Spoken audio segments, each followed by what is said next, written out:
La revista El Doctor en Casa presenta su programa El Doctor en Casa TV.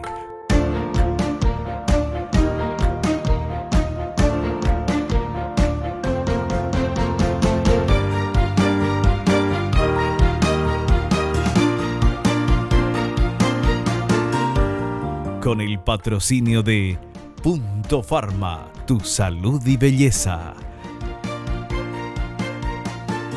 McDonald's, me encanta. Con el auspicio de AAS 125, con un comprimido al día, prevenís el infarto.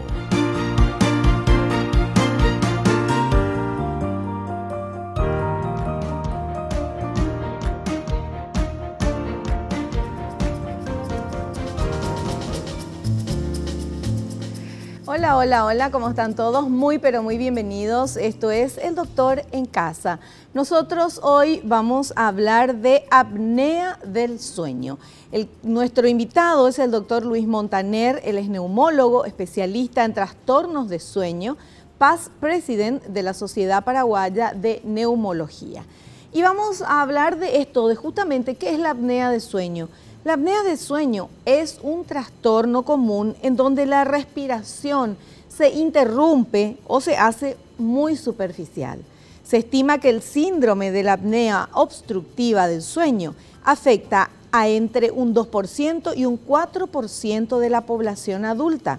Es más frecuente en varones de mediana edad y se han observado que el 60% de los pacientes suele tener problemas de sobrepeso. De esto vamos a hablar con nuestro invitado, qué se puede hacer si uno tiene apnea de sueño, cómo uno puede saber, uno se da cuenta que tiene o solamente la persona que está a tu lado se puede dar cuenta de que estás, de repente dejas de respirar durante la noche cuando estás dormido, un poquito nada más, unos segundos evidentemente. Bueno, ¿y qué se hace? ¿Qué pasa si nos diagnostican apnea de sueño? ¿Qué pasa con esos segundos? ¿Qué pasa con el cuerpo en esos segundos que no recibe el oxígeno necesario? ¿Es peligroso o no? Bueno, de todo esto vamos a hablar en el programa de hoy. Nosotros comenzamos nuestro programa agradeciendo a las marcas que nos están presentando. Muchísimas gracias. También hacemos nuestro ejercicio de la gratitud, del agradecimiento, agradeciéndole a Dios por el don de la vida, por el amor, por la salud, por la familia, los amigos, el trabajo, los compañeros de trabajo. Gracias a ustedes que están del otro lado acompañándonos año tras año. Hacemos un pequeño corte, voy a recibir a nuestro invitado y enseguida estamos de vuelta con el tema apnea de sueño.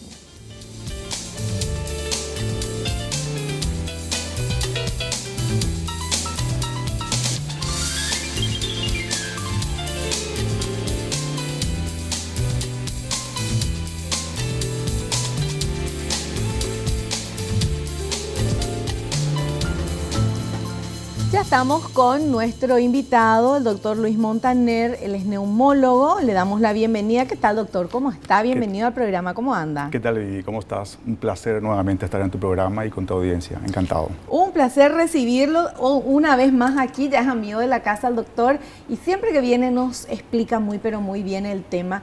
Y hoy el tema de apnea del sueño, me gustaría que nos pueda explicar, doctor. Yo leí al inicio la placa que teníamos, pero la respiración se interrumpe durante el sueño, pero entonces uno piensa, ¿cómo alguien no va a saber que tiene apnea de sueño si dejar de respirar enseguida te tenés que despertar? ¿Cómo es eso? Sí, efectivamente, como mencionaste, Vivi, es una enfermedad muy frecuente, incluso más frecuente. Las series actualizadas hablan de hasta un 8% de población en general que padece apnea de sueño. ¿Qué son las apneas? Son breves cierres en la garganta que ocurren durante el sueño, que duran 10, 15, 20 segundos, 30 segundos, que generan, por supuesto, una caída en la oxigenación, porque al cerrarse la garganta deja de llegar aire a los pulmones, por lo tanto hay hipoxemia, hay caídas en la oxigenación.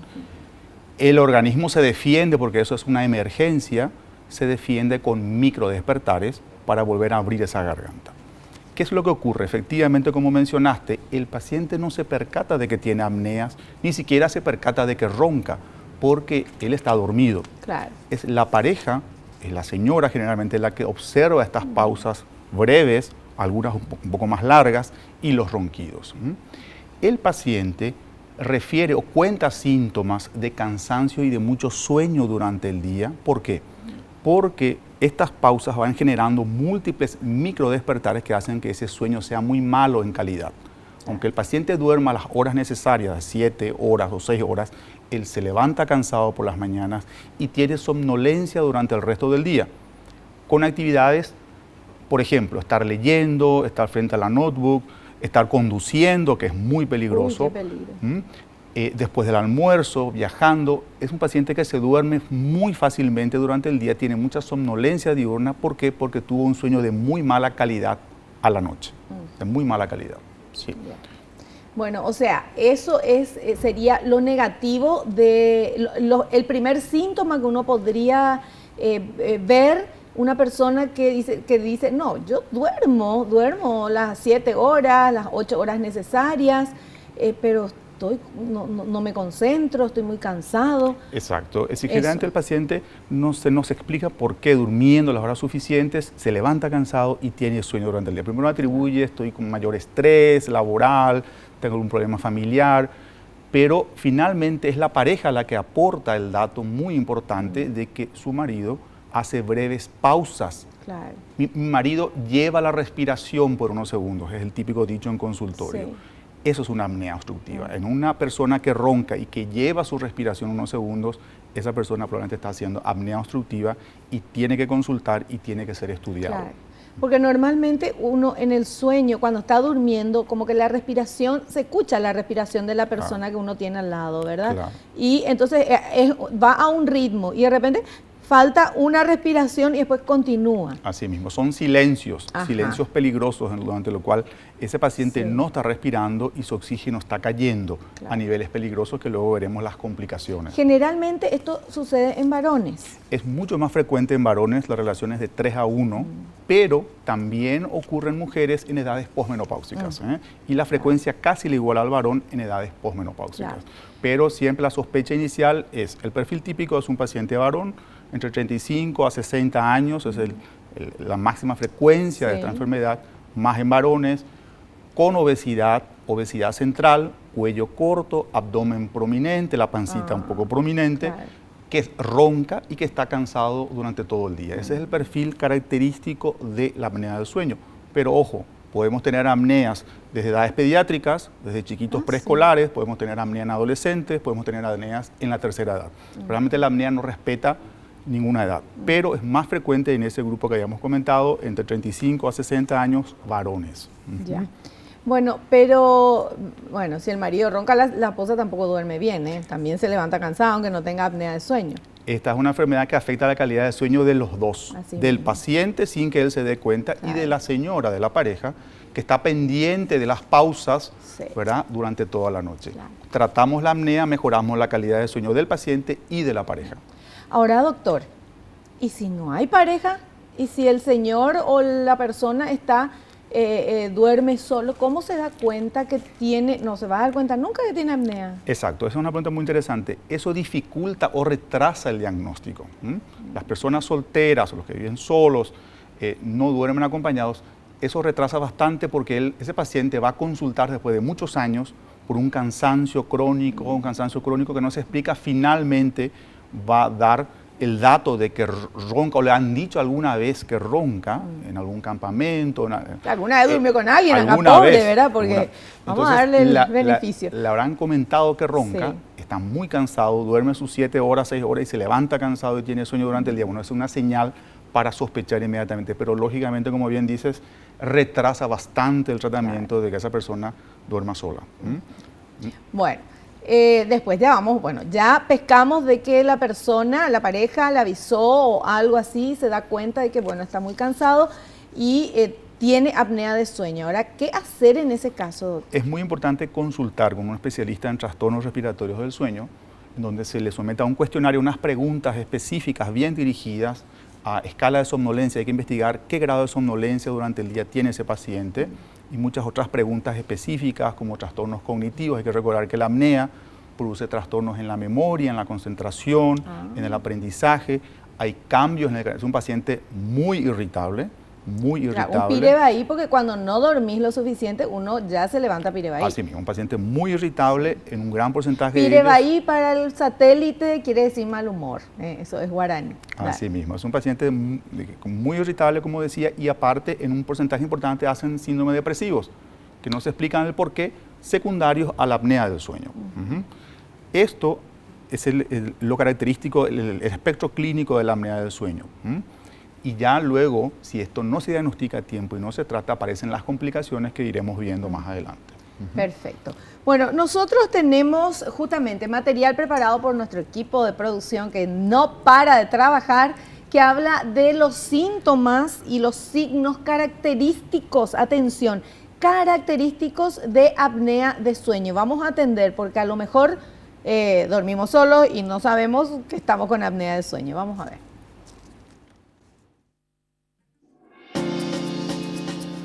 Signos y síntomas característicos. Son característicos de la apnea del sueño las pausas de respiración nocturnas, un ronquido fuerte y fases de hiperventilación sin que el afectado se dé cuenta. Las fases de hiperventilación producen trastornos en el ritmo del sueño y tienen como consecuencia un déficit del sueño, del descanso y la fatiga durante el día, dolor de cabeza por las mañanas, trastornos de concentración, trastornos de la memoria, disfunción eréctil. A la pucha. Asimismo, es muy completo el síndrome en cuanto a afectación de diferentes órganos y sistemas. Como se está alterando la calidad del sueño y la oxigenación durante el sueño, esto afecta a todos los órganos y sistemas.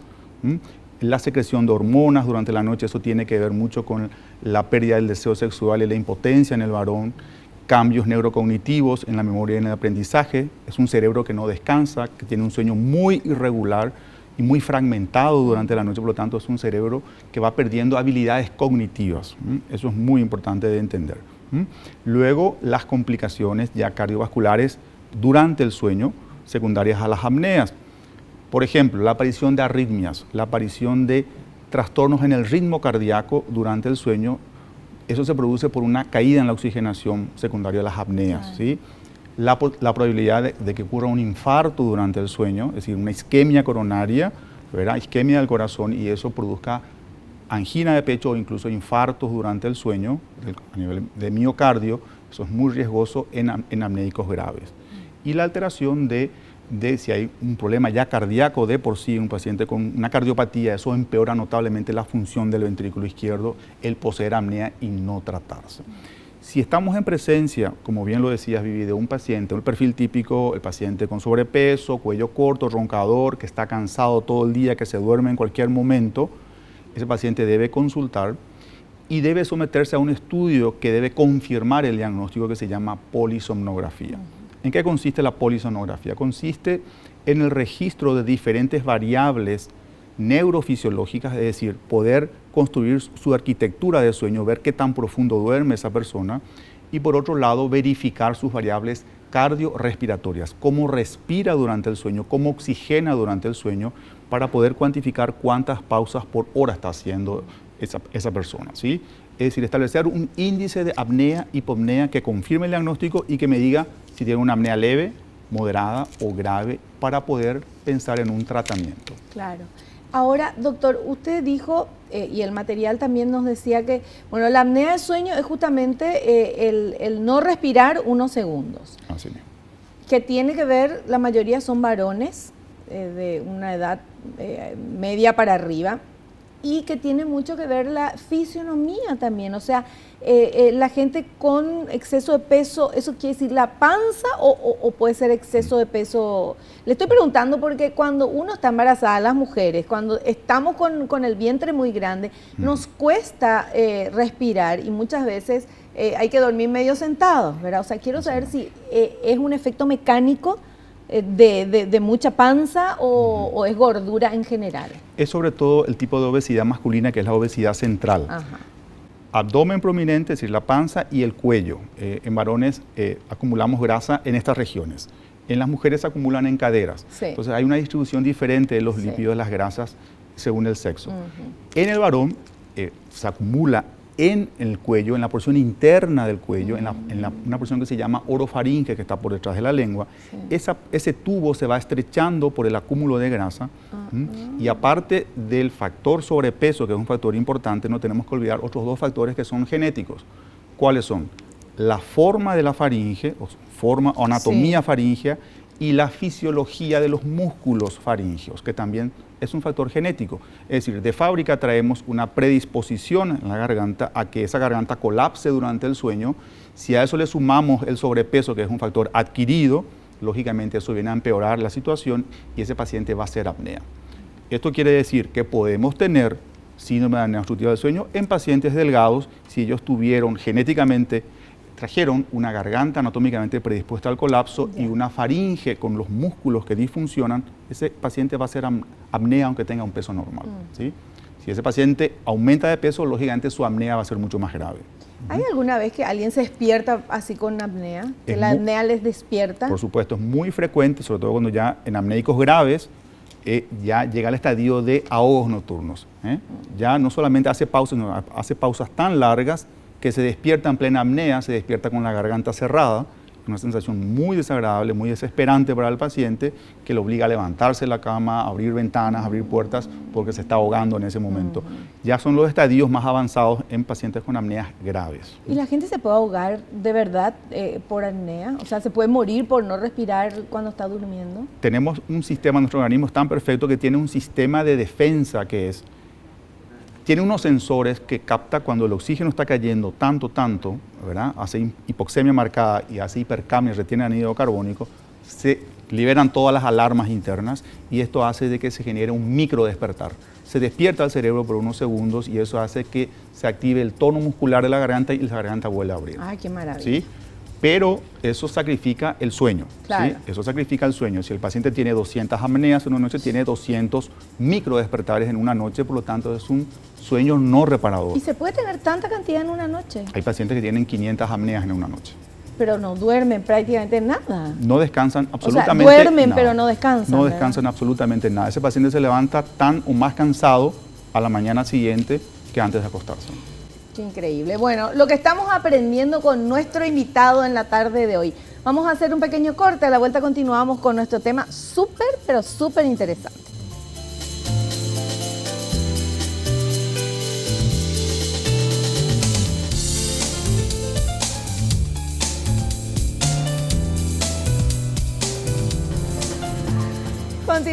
Continuamos, estamos charlando con nuestro invitado, el doctor Luis Montaner, y nos está hablando de este tema apnea de sueño. Y de verdad que me preocupó un poco, doctor.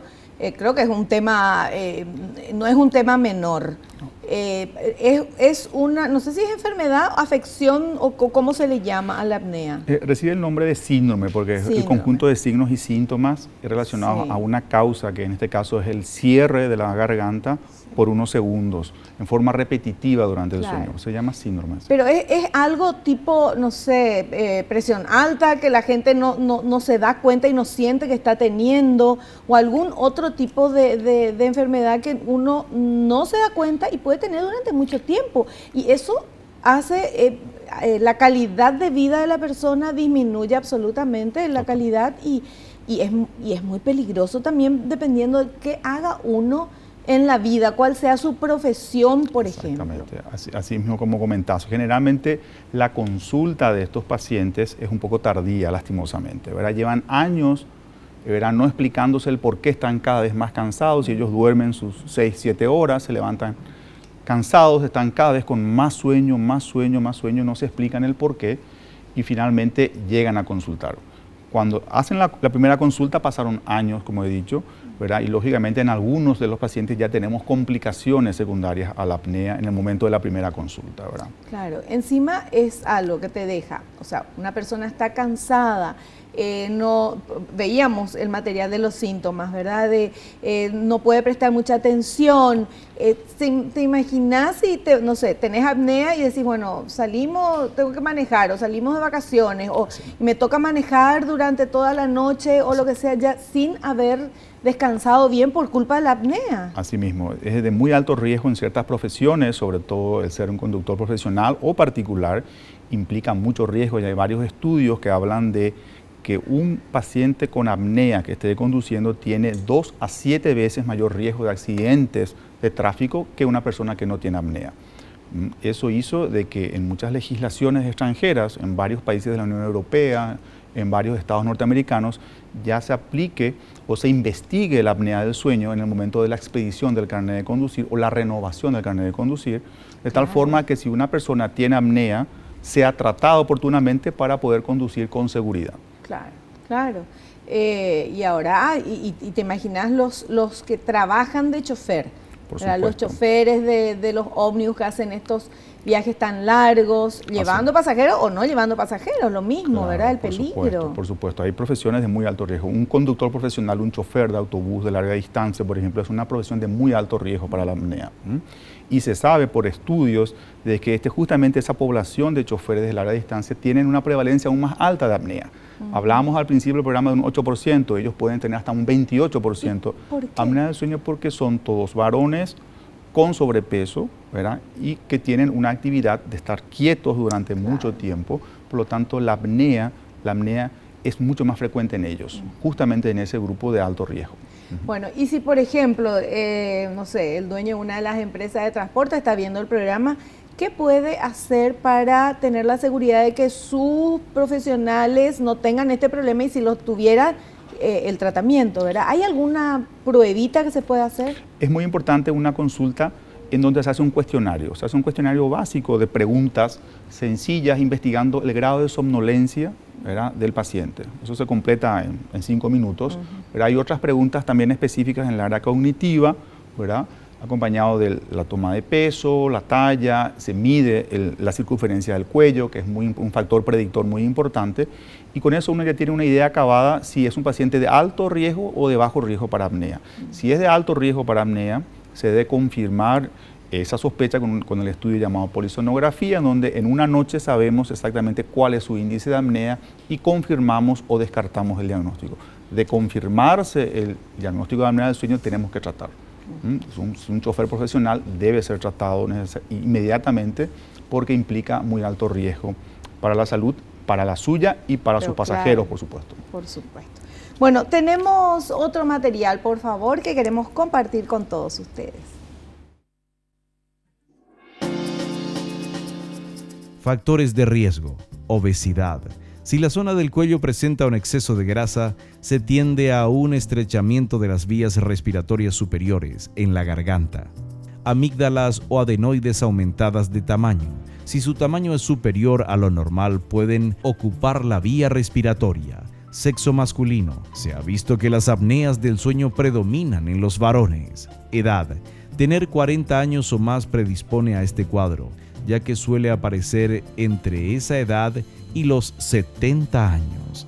Antecedentes familiares, consumo de alcohol, sedantes, tranquilizantes, sustancias que provocan relajación en los músculos de la boca, que favorecería la obstrucción de la garganta. ¿Está correcto eso, doctor? Está correcto, esos son los factores típicos que hablamos, ¿verdad? Sobre todo el sexo masculino, el sobrepeso, es decir, la obesidad central, el cuello corto, sobre todo acá. Más que el índice de masa corporal o el peso total, lo que tiene que ver es la circunferencia del cuello. ¿Qué tanta grasa depositada tiene ese paciente en el cuello? Porque eso va a determinar qué tan fácilmente va a colapsar esa faringe durante el sueño. Es la primera vez que estoy escuchando el tema de la grasa en el cuello. Sí. De la implicancia y de que no es una grasa por afuera, sino que es por dentro. Exacto, son en las paredes laterales de la orofaringe, es el tejido que recubre la orofaringe. Eso es lo que va estrechando ese tubo y hace que sea una zona muy fácilmente colapsable durante el sueño. Estoy pensando en gente que tiene el cuello así muy tipo cuello Sylvester Stallone, que tiene un flor de cuello. Sí. Pero tiene que ser también gordito. No necesariamente. Tiene mucho más que ver la circunferencia del cuello que el peso total del individuo. Ya. Bueno, seguimos aprendiendo acá con el doctor Luis Montaner. Estamos hablando de apnea del sueño. Ahora, ¿no todos los que roncan tienen apnea del sueño, doctor? Así mismo, no todos los roncadores son apnéicos. Un 40% de los roncadores tienen apnea, que es una proporción muy importante, casi la mitad. Pero el resto es solamente roncador. De 10 personas que roncan, 4 tienen apneas y 6 no tienen apneas, roncan, solamente roncan. ¿Qué es el ronquido?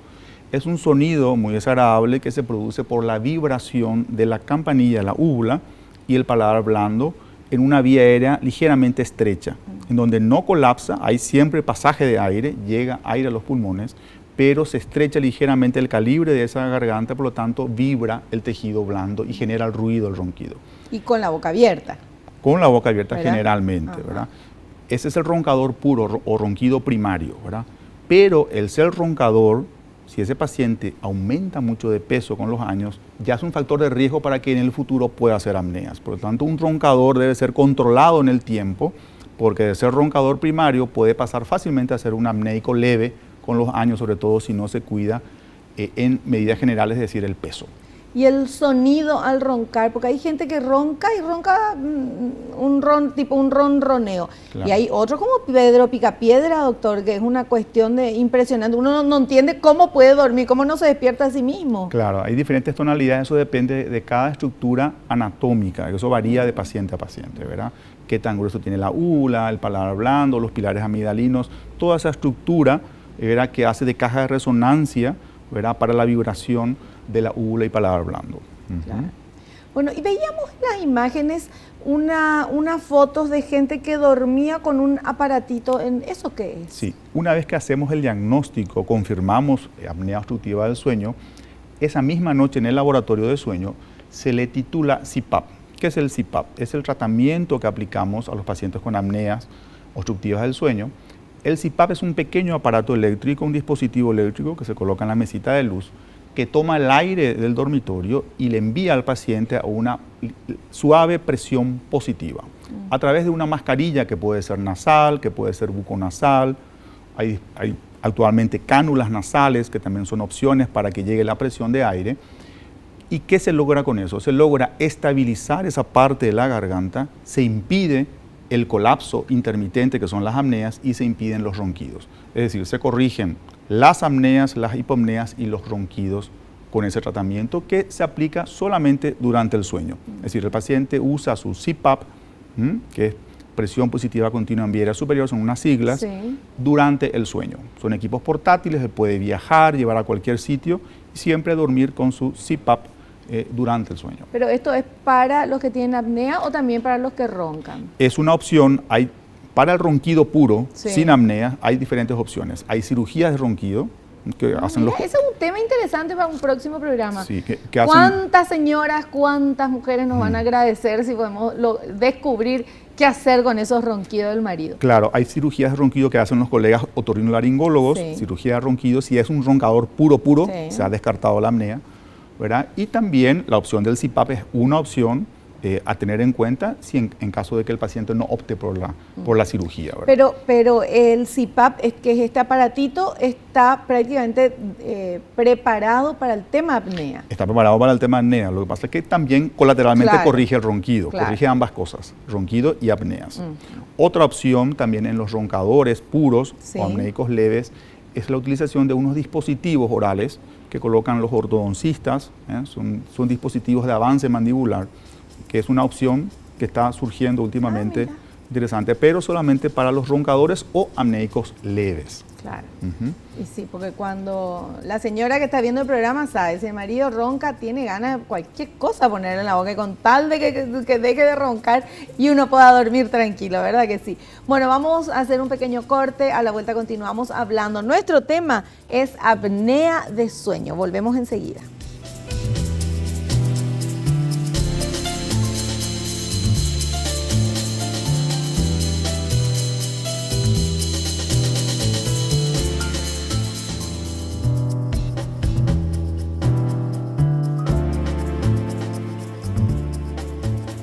Continuamos hablando con nuestro invitado, el doctor Luis Montaner, neumólogo, sobre apnea de sueño. Y en el corte, el doctor y yo seguíamos hablando y me estaba diciendo que la mayoría de las personas van en compañía de sus esposas, que le llevan, porque la mayoría son varones. Y hay un montón de personas, varones que no tienen esposas y que no se dan cuenta, nadie se da cuenta de que están con apnea, pero pueden tener un montón de otros problemas que no se relaciona, el normal común de las personas, no vamos a relacionar, no sé, un problema de depresión, seguramente tenés apnea del sueño. Uno no relaciona eso.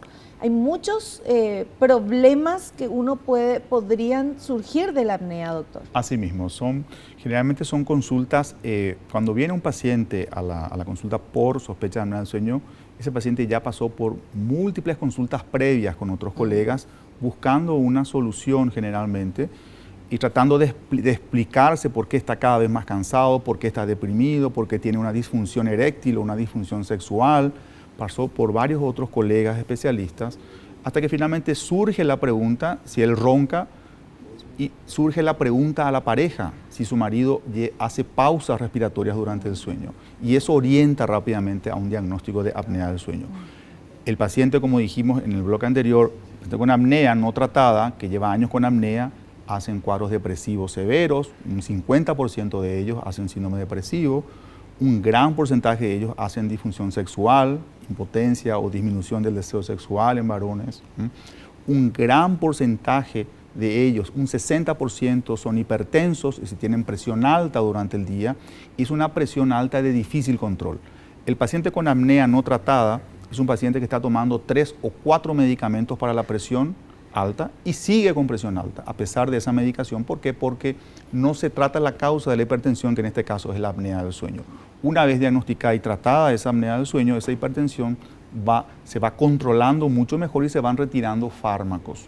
Se van retirando fármacos. Entonces, esto, como habíamos dicho, está relacionado a múltiples órganos y sistemas. Perfecto. Bueno, tenemos otro material también relacionado con el tema que queremos compartir, por favor. Apnea del sueño que no recibe tratamiento. La apnea del sueño que no recibe tratamiento puede aumentar el riesgo de sufrir presión arterial alta, ataque cardíaco, accidente cerebrovascular, obesidad y diabetes, aumentar el riesgo de que ocurra insuficiencia cardíaca o de que ésta empeore, aumentar las probabilidades de que haya arritmias y latidos irregulares del corazón, aumentar las probabilidades de sufrir accidentes automovilísticos o de trabajo. La apnea del sueño es un problema crónico de salud que requiere un tratamiento a largo plazo. Los cambios en el estilo de vida, los dispositivos bucales, la cirugía o los dispositivos respiratorios pueden tener éxito en el tratamiento de la apnea del sueño en muchas personas. Correcto, doctor.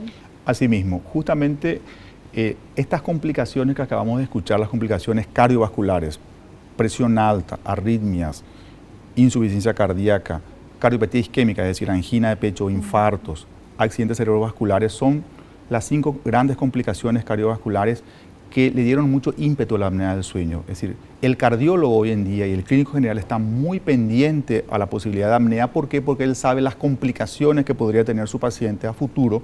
Por lo tanto, es muy oportuno el diagnóstico precoz. Él sabe que es oportuno diagnosticar y tratarlo precozmente para evitar la aparición de complicaciones en años subsiguientes, ¿verdad? Entonces, esto fue lo que realmente revolucionó a la apnea del sueño, las complicaciones cardiovasculares, porque realmente la apnea genera mortalidad por estas complicaciones. Si nosotros evitamos la aparición de todos estos eventos, la mortalidad por apnea va a disminuir significativamente. Importantísimo, importantísimo. Y obviamente todo el mundo se está preguntando lo mismo que yo. ¿Hay alguna manera de prevenir la apnea? Vamos a ver este material, por favor.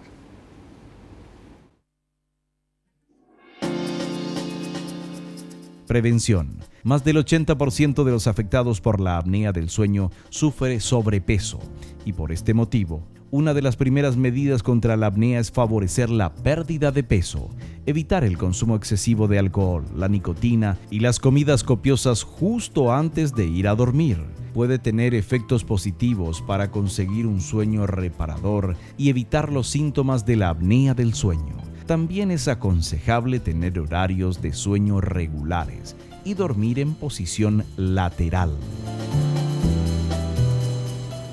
Correcto.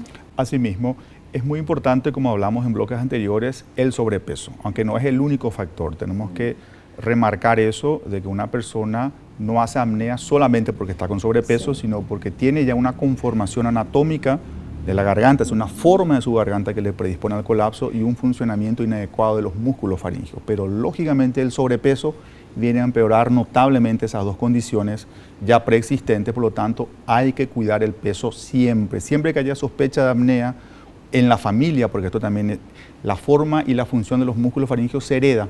Abuelos, padres, hijos tienen apnea y van heredando esa forma determinada de la garganta, por lo tanto, si mi abuelo tenía apnea, mi padre tenía apnea, yo debo cuidarme muchísimo en el peso porque sé que tengo ese factor de riesgo ya a padecer este síndrome. Por lo tanto, el control del peso es fundamental, un peso ideal según talla, la actividad física diaria, una dieta saludable, por supuesto, una buena higiene de sueño, eso es muy importante, acostarme siempre a la misma hora, levantarme siempre al mismo horario, con condiciones de sueño adecuado, oscuridad, silencio, temperatura adecuada, buen lecho, una buena cama, es muy importante, son condiciones básicas para una buena calidad de sueño. Sí, fundamentalmente el peso, ¿verdad? Y estar muy atento a la aparición de los primeros síntomas sugestivos de apnea. Claro. Ahora, doctor, esto de la forma de la garganta o de no sé, que nos explicó, ¿verdad? De que ya es hereditario. Sí. ¿Esto es solamente da apnea o también el tema de los ronquidos? La manera de que uno tiene, la forma. Predispone a ambas cosas.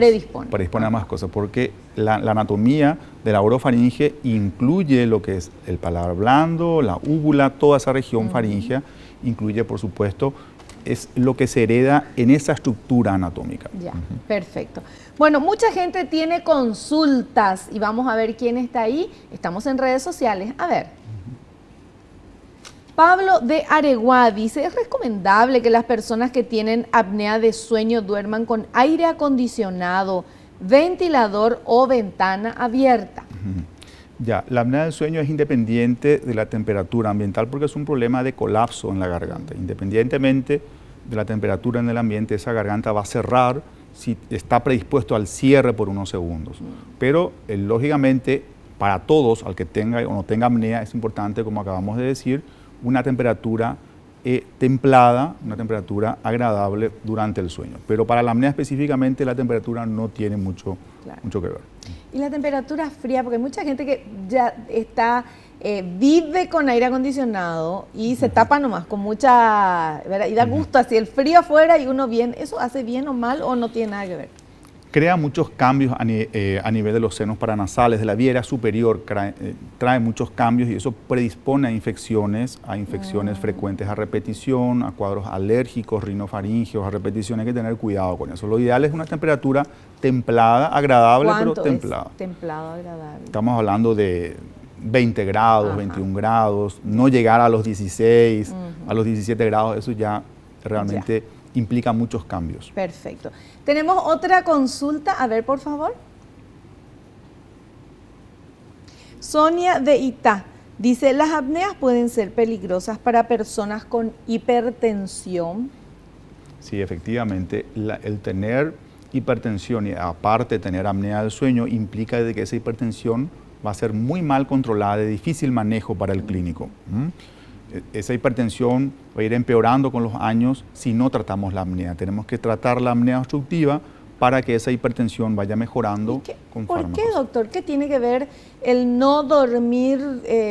No es lo suficiente, pero con apnea, ¿verdad? No dormir bien con la hipertensión. Con la hipertensión, perfecto. Dijimos que la apnea son cierres intermitentes en la garganta, ¿sí? Cuando ocurre un cierre en la faringe, en la garganta, durante el sueño, eso implica la máxima alerta para el organismo. Alguien está cerrando nuestro chorro de oxígeno, por lo tanto, eso libera una serie de sustancias de alerta para que ese organismo se despierte por unos segundos, ocurra un micro despertar y esa garganta se vuelve a abrir. ¿Qué se libera en ese momento? Se liberan catecolaminas, adrenalina, son sustancias del estrés. El organismo está luchando contra una obstrucción en ese momento, ¿verdad? Y eso libera grandes cantidades de catecolaminas durante toda la noche. ¿Qué hace? Las catecolaminas, ¿qué hacen? Aumentan la frecuencia cardíaca, la frecuencia de los latidos y aumenta la presión arterial. Eso ocurre durante todas las noches, durante años en un paciente con apnea y finalmente eso termina en hipertensión también arterial durante el día. Es decir, el paciente con apnea inicialmente hace hipertensión nocturna, tiene presión alta solamente durante el sueño porque libera catecolaminas, Claro. y si eso no se trata, luego finalmente también hace durante el día hipertensión arterial. Ahí está la relación entre apnea del sueño, muy bien estudiada hace mucho tiempo, e hipertensión arterial. Tal es así que la apnea del sueño es la primera causa de hipertensión arterial secundaria. En medicina hablamos de secundaria cuando conocemos la causa de algo. Claro. Hipertensión arterial secundaria, primera causa en el mundo, apnea obstructiva del sueño. Por lo tanto, hay que investigar siempre en un hipertenso de difícil manejo y en el cual tenemos algunos datos clínicos como que es roncador, que tiene sueño durante el día, hay que investigar apnea porque probablemente la apnea está generando o está produciendo la hipertensión arterial. ¿Y hay casos de apnea del sueño en niños? Sí. Existe un pico de prevalencia, es decir, aumenta la frecuencia de apnea obstructiva en niños en edades preescolares. Entre los 2 años a 6 a 7 añitos, estos chiquitos tienen apnea por 2 causas: por hipertrofia o agrandamiento de las amígdalas y por agrandamiento de las adenoides, ¿sí? Estos chiquitos tienen una causa mecánica y bien establecida que le generan ronquidos, una muy mala calidad de sueño. Son chiquitos con mal rendimiento escolar, se hacen pis durante el sueño en la cama, tienen bajo crecimiento ponderal, es decir, aumentan muy poco de peso, tienen déficit de atención y hiperactividad, muchos de ellos hacen hipertensión arterial en niños, y lo bueno en ello es que una vez que se detecta y se diagnostica apnea del sueño, van a cirugía de amígdalas y adenoides y se soluciona el problema. Estos chicos se curan con cirugía, se curan totalmente con cirugía. Es muy importante hacer el diagnóstico precoz porque si dejamos que eso evolucione, pueden aparecer complicaciones en ellos también. Perfecto, bueno, súper claro. Vamos a hacer un pequeño corte, doctor, hacemos un pequeño corte, volvemos enseguida.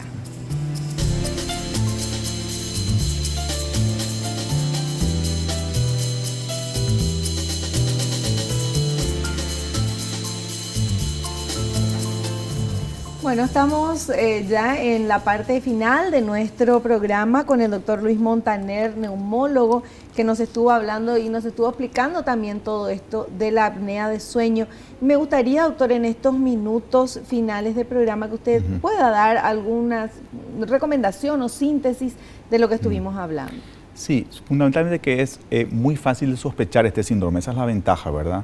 Con 3 preguntas que le hagamos a una persona o que la pareja pueda percibir, si su marido ronca, si su marido hace pausas en su respiración, si lleva su respiración y si está muy cansado y tiene mucho sueño durante el día, es un paciente con alta probabilidad clínica de tener apnea del sueño. Eso obligaría a una consulta con el especialista en trastornos del sueño, que puede finalmente confirmarse o descartarse el diagnóstico con un estudio sencillo que se llama polisonografía, con lo cual se certifica el diagnóstico y se inicia un tratamiento. Cuanto antes hagamos el diagnóstico de este síndrome, vamos a prevenir todas las complicaciones cardiovasculares, neurológicas, metabólicas que tenemos, el riesgo de accidentes de tráfico, accidentes laborales. Por lo tanto, es muy importante el diagnóstico precoz, sobre todo de la pareja que esté atenta a cómo duerme el marido, para hacer un diagnóstico rápido y un tratamiento también precoz. Perfecto, súper claro. Doctor, le queremos agradecer su presencia aquí en nuestro programa. Muchas gracias porque entendimos todo y nos explicó súper bien y lo esperamos en un próximo programa. Como no, el agradecido soy yo y encantado. Muchas gracias. Nosotros nos despedimos hasta el próximo programa, si Dios así lo permite. Espero que te haya gustado, que hayas aprendido como lo hicimos todos aquí. No te olvides, naciste para ser feliz, no te conformes con menos. Chao, que pases bien.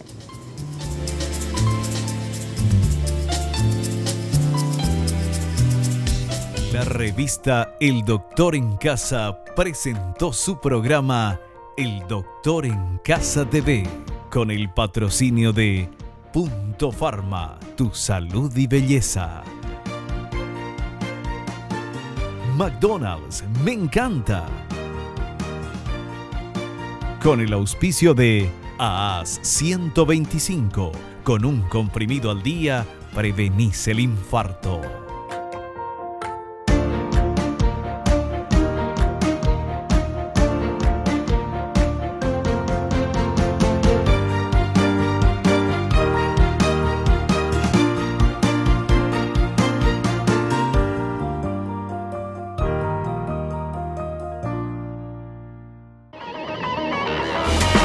Fue una realización de Alicante.